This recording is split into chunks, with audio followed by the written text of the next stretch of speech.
Welcome in this video on W.B. Yeats, a brief introduction of the poet. I am Dr. Vinita Bhadoria, Associate Professor of English, Government College, Pahrod. This video is helpful for BA Part 3rd students and paper first. Full name of W.B. Yeats is William Butler Yeats. He was born on 13th June 1865 in Sandy Mount in County Dublin, Ireland. He received his early education in London. He did not get formal education at any university and regretted this throughout his life. That why didn't he go to for study to any university? He was an Irish poet, dramatist, and prose writer.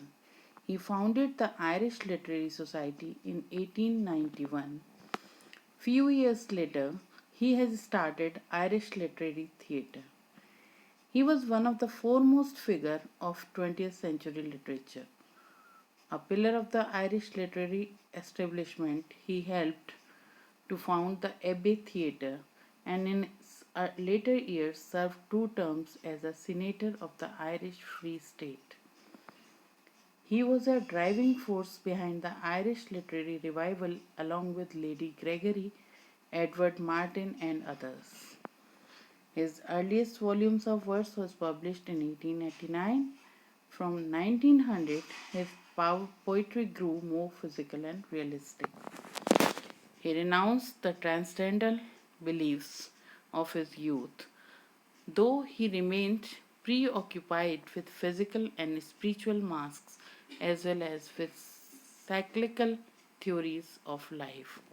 He was died on 28th January 1939 in Roquebrune, Cape Martin in France. The lifespan of Yeats is divided almost equally between the 19th and 20th century. He was born of Protestant parents. His father, John Butler, was a painter. Yeats received his early education in London but later shifted to Dublin, where he studied art for about 3 years. He found he concentrated on ancient songs and legends of Ireland. He was elected to the Senate of the Irish Free State from 1922 to 28. He was given the he was married in 1917. Yeats' works may be divided into 4 phases, corresponding to which we have 4 stages in the development of his poetic style. He has started writing in the tradition of the pre-Raphaelites, and the poetry of this phase has a dreamlike atmosphere and the style is highly ornamental. The Lake Isle of Innisfree belongs to this period. After his marriage, he started his started the period of his interest in theosophy, physical phenomena, and mysticism in general. He developed his own private symbolism. The mysticism of the East also attracted him. The final phase of Yeats' career was marked by a return of the passionate life.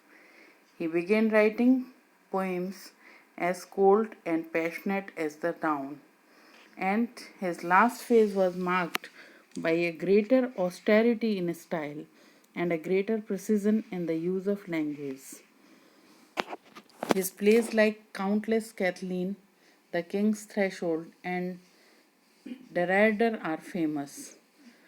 Yeats is well known for his The Wild Swans at Cool, Michael Roberts and the Dancer, The Tower, and The Winding Star.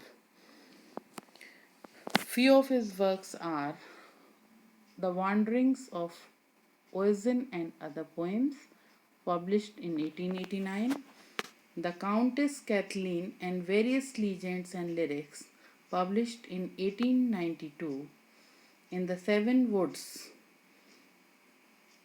published in 1903, Responsibilities and Other Poems, 1916. The Wild Swans at Cooley, 1919. Michael Robertis and Dancers, 1921. Leda and the Swan, Easter, 1916. The Second Coming at the Hawk's Well, A Vision, in 1925. Responsibilities in 1914. And Last Poems in 1939.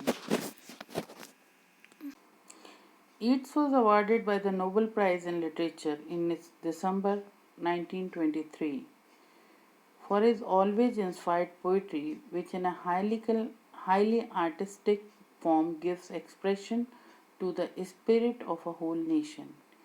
He was aware of the symbolic value of an Irish winner so soon after Ireland had gained independence and sought to highlight the fact at each available opportunity.